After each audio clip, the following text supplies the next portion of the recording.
La cérémonie de clôture de la 23e édition de la Semaine nationale de l'école de base département Fatick s'est tenue à l'école Ngondam Ndiaye, 6 au quartier de Ndiaye ce 31 mai.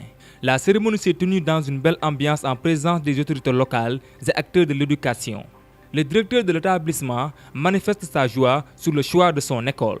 Aujourd'hui, à l'école Ngondam Ndiaye, dans le codex de Fatick commune, pour organiser la cérémonie de clôture. Le choix porté sur notre école nous honore et constitue pour nous un grand motif de satisfaction et nous incitera davantage à mieux faire pour mériter encore cette distinction et cet honneur. Il a par ailleurs parlé du thème de cette année qu'il trouve très pertinent. Le thème de cette année, synergie d'action autour de l'école pour améliorer les performances scolaires, offre une occasion à toute la communauté éducative de communier. C'est aussi un prétexte de réfléchir sur la vie et le devenir de l'école, la qualité de l'environnement scolaire et la qualité des enseignements. Malick Diouf, représentant du maire, rappelle l'importance de l'éducation et soulève quelques-uns de ses problèmes. Le problème que nous avons aujourd'hui dans nos pays, particulièrement au Sénégal, c'est parce que tout simplement, nous avons des failles dans l'éducation. Donc, l'éducation, nous devons la première priorité. Je crois que pour nous faire l'éducation la première priorité dans nos politiques de développement, au Sénégal, problème yi muy am du ko amati te problème yi en dehors de ces problèmes là, Sénégal dina dem kanam. L'inspecteur d'académie Moussa Sow a remercié et félicité l'école Ngondam Ndiaye à travers ses résultats et montre l'importance de la culture. Et Ngondam ici, au niveau de l'école, on peut dire qu'on est déjà dans ce thème depuis longtemps. On est déjà dans la synergie d'action au niveau de l'école Ngondam. Eu égard à ce que l'AME est en train de faire, eu égard à ce que l'AP est en train de faire, le CGE, mais également toute la communauté. Donc, soyez-en remerciés.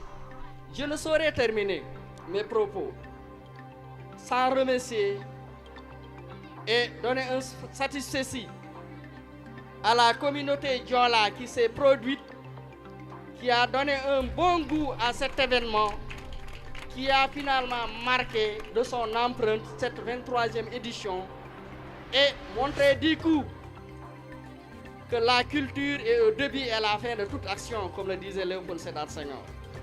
Il disait, je le cite, la culture c'est tout ce qui reste quand tout s'en va. Et aujourd'hui, cette communauté qui a su s'insérer harmonieusement dans les terres du Sine de Fatick a su montrer de son empreinte vraiment cette culture Diola. Et je crois que le seul impair, c'est l'absence de l'IF, qui, s'il était là, certainement, allait un peu rentrer chez lui dans les terres de la Casamance. La cérémonie s'est clôturée par des pas de danse traditionnels qui illustrent le cousinage ethnique sénégalais, notamment entre Sérère et Diola. Et pour rappel, le thème de cette année est « Synergie d'action autour de l'école pour améliorer les performances scolaires ».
Spécial Ramadan sur la Sen TV. Sen TV vous souhaite Ramadan Moubarak.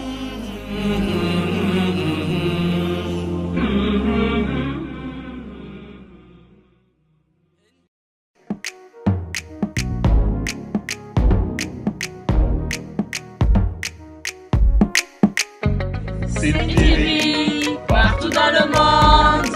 mais man maa ngi kontaan loolu aussi nag seen ñëw fii waa Sen TV. seen télé bi yàlla na ko yàlla télé bu mag te bu dee télé bu mag tam yàlla na leen jig te bu leen jigee yàlla jig seen i soppe yàlla mën na ko te bu ko defee dina ko ci fekk yàlla na ko yàlla def. Regardez Sen TV au Sénégal, mon frère. Sen TV Sénégal. Sen TV Sénégal, meilleure télé.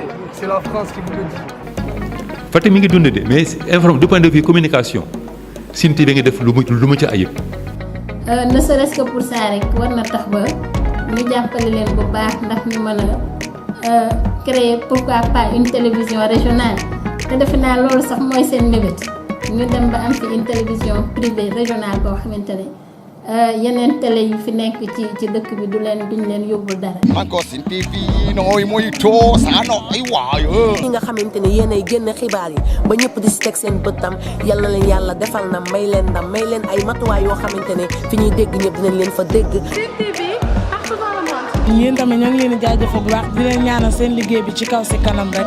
Sen TV Sénégal. Kamfuda Sen TV. Parce que Sen TV côté Ndjegu.